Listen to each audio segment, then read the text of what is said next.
Today we're talking about another episode of the Owl House, and I'm not going to spend a lot of time on this one, I don't think, because, like, the thing I liked about this episode most was they're creating more parallels between Ida and Luce, which is good, but especially lately, when,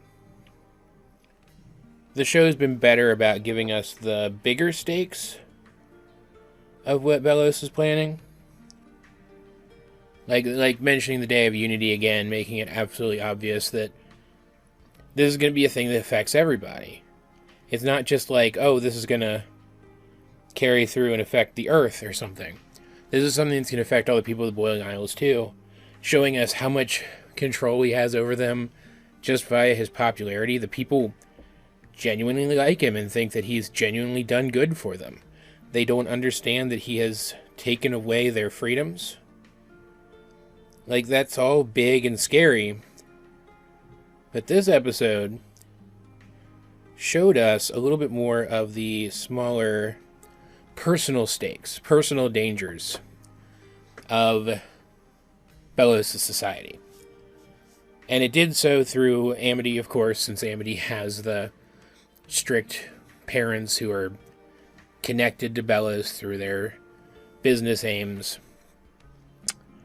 And what I liked best about it overall is that it showed that just like all of those people who chanted for Belos back at the Coven Day thingy, the people who don't know better because they've been part of this system their entire lives, at the very least, Amity's dad isn't a bad person. He sees the Coven system as the best chance for his daughter. He's proud of her that she was shooting for the best Coven. And now he's pressuring her into following that path. Now, the main plot of the episode, though, is that Amity doesn't want to join the Emperor's Coven anymore. In fact, she wants to be a pro wrestler or something. It kind of comes out of nowhere. So apparently her dad won a championship belt at this, like, witch fight thing. I don't remember what they called it in the episode. When he was younger. And she always thought that was really cool. It was the thing that they bonded over. And now she wants to try to win it herself as well. But he doesn't seem to care at all. His focus is elsewhere, especially for her, wanting her to push forward and try out for the Emperor's Coven. And he's a really spacey, distracted guy. We've seen that. That's basically the entirety of his character so far. And so any attempt she's made to talk to him about it, she just gets brushed off. He's too busy with his other work. He's too spacey in general. And I mean, she's a kid and he's a grown-up. And grown-ups sometimes have trouble learning that you need to listen to kids. That kids actually sometimes have valid things to say. So she decides to, with the help of Luce and her siblings, disguise herself and compete anyway, rather than trying out for the Emperor's Coven. And Luce is all super gung-ho to help her right now, because Luce is trying to distract herself from something that is eating at her, to the point that she ends up competing as well. And there's a little bit of a C-plot here with Ida, where she's trying to learn more about Rain and the Day of Unity. And I'm not really gonna talk about it. We do learn a little bit. We learn a little bit here, but I plan, like I mentioned in my recent Amphibia review, that I have videos I want to make on Amphibia and the Owl House. The Owl House video I want to make is about this specific thing, so I'm not going to talk about it here. I don't want to get into it yet, but she does get a little more information, and I will be addressing that on the channel soon.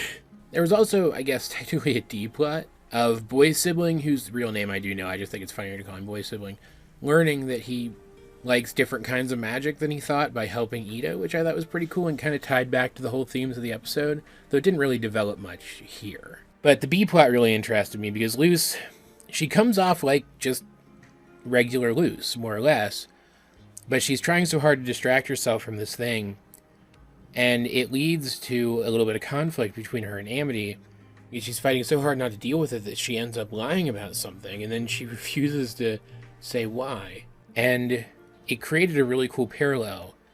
The scene where Amity confronts her about it, and Luce, rather than running away, decides to tell her girlfriend what's going on, very much mirrors the scene between Ida and Rain, where Ida wasn't able to confide in Rain about the Owlbeast stuff. And so we can already tell, like, this relationship is following similar enough patterns that this familial relationship that's developing between Ida and Luce could definitely come into play in helping them further their relationship and get through a difficult time later. Because Ida has had so many years now to dwell on making that mistake. She's not going to let Luce make a similar mistake if she can help it. And it makes me wonder if they're foreshadowing a little bit of something there. Or else it was just a nice little parallel between these characters. It just so happens, though, that Luce felt she was able to make a different choice than Ida did, so they ended up going down different paths in the end. And in the end, after some pretty cool magic-based action-y stuff, Amity does actually really push her father to listen to her. And he does listen. She admits that she doesn't want to join a coven. She even says, I bet you didn't even know I was dating Luce, and he didn't. And it seems to open his eyes. He seems to finally understand that he hasn't been paying enough attention to his, I would say daughter, but his children in general, probably. Right? Because the twins probably only act out as much as they do because their parents don't pay attention to them. And it was just really nice. He's overworked. He's part of this coven system that exists all around him. He feels like a regular dad. It's just instead of regular dad stuff, they're using Belos' system as a stand-in for it. It was just such a... Nice isn't the right word, but you know what I mean. It was a nice way of showing us the very small individual personal consequences of this objectively bad system that Belos has put into place. And it says something about our society too, and about overwork and expectations. I have a lot to say about it. Like, I have a lot I could say about it. I'm wondering if I want to put my thoughts about that in a separate video too. But it's just, there's a lot you can read into it. And I liked it a lot because it's the kind of stuff that, like, everybody deals with it. They just put a magical veneer over it. And I absolutely adored how they handled the B-plot with Luce in the end. She does tell Amity what's going on, that today, the day in which the episode's set, is the anniversary of her father's death. And it's a day that she usually does something with her mom. They usually leave him flowers.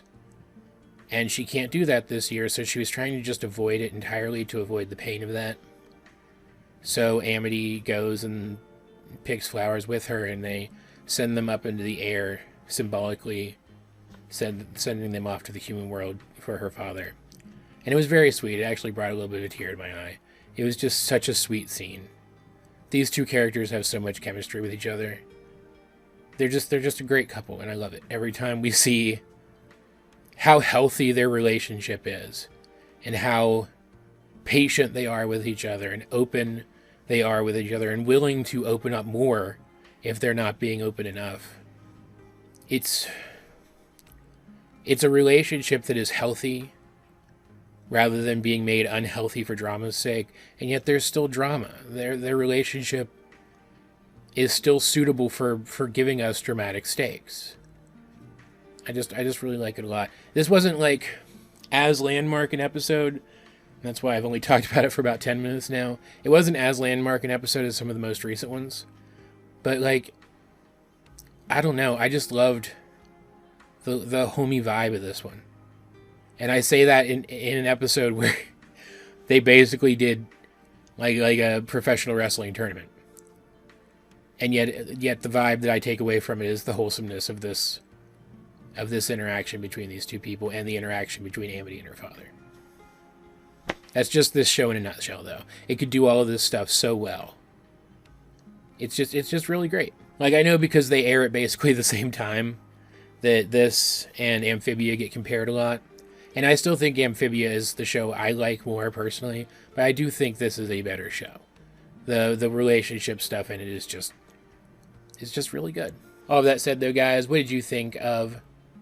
What was the title of this one? I don't think I've actually heard the title of this one. Should probably go look that up. Oh, yeah, that makes sense. What did you guys think of the Owl House episode Reaching Out? If you have seen it, let's get a discussion going in the comments section down below. And while you're down there, you might as well like the video, share it with anyone else who you think would enjoy my content, subscribe if you haven't. You can also check out links to my various social medias as well as the many ways you can have at the channel. Those will be in the video description. But either way, this has been AJ22, and I will talk to you guys later.